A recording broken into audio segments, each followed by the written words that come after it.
Mein Name ist Daniel Grossmann, ich bin der künstlerische Leiter des Jewish Chamber Orchestra Munich.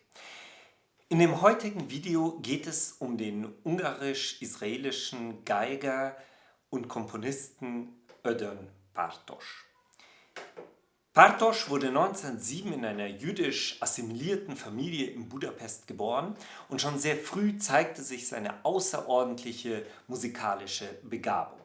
Er begann zunächst als Kind Violine zu lernen bei dem später sehr berühmten Dirigenten Eugen Ormandy. Er wechselte dann zum Studium an die Musikakademie in Budapest, wo er Violine studierte bei Hubert Jenő, einem sehr bedeutenden ungarischen Komponisten und Violinisten, und Komposition studierte er bei Kodály Zoltán und auch bei Leo Weiner, von dem wir ein Stück aufgenommen haben.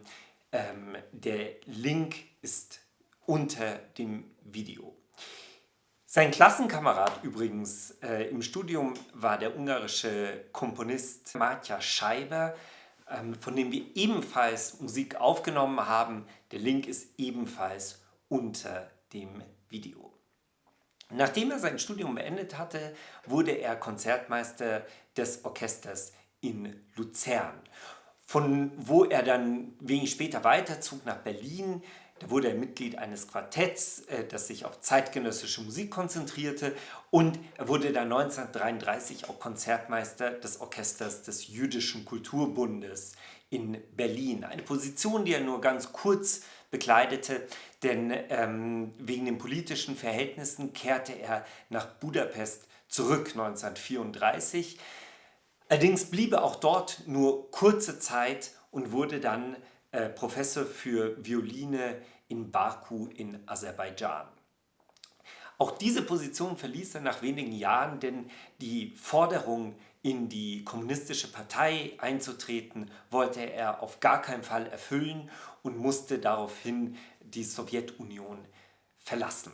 Im Anschluss wurde er Solobratschist des Israel Philharmonic Orchestra 1938. Damals hieß das Orchester noch Palestine Symphony Orchestra, gegründet von dem berühmten Geiger Bronislaw Huberman.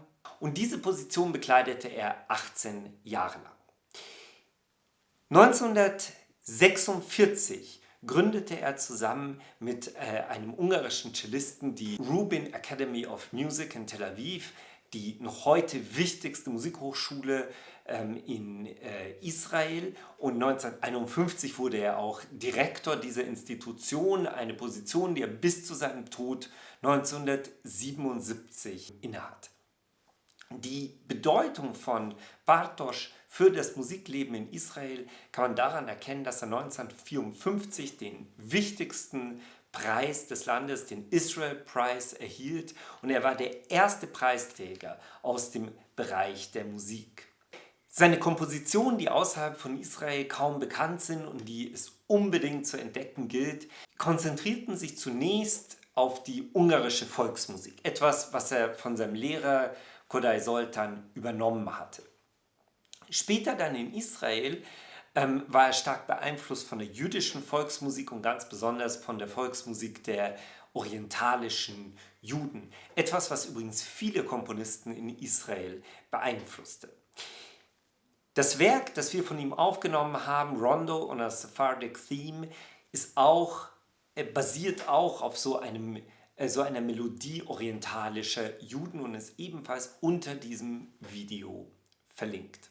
Wie gesagt, ich kann unbedingt empfehlen, die Musik von Ödön Bartos zu entdecken. Es gibt einige Aufnahmen seiner Werke und hoffe, dass ihr insgesamt unseren Channel abonniert und unseren Videos rund um jüdische Kultur und Musik folgt.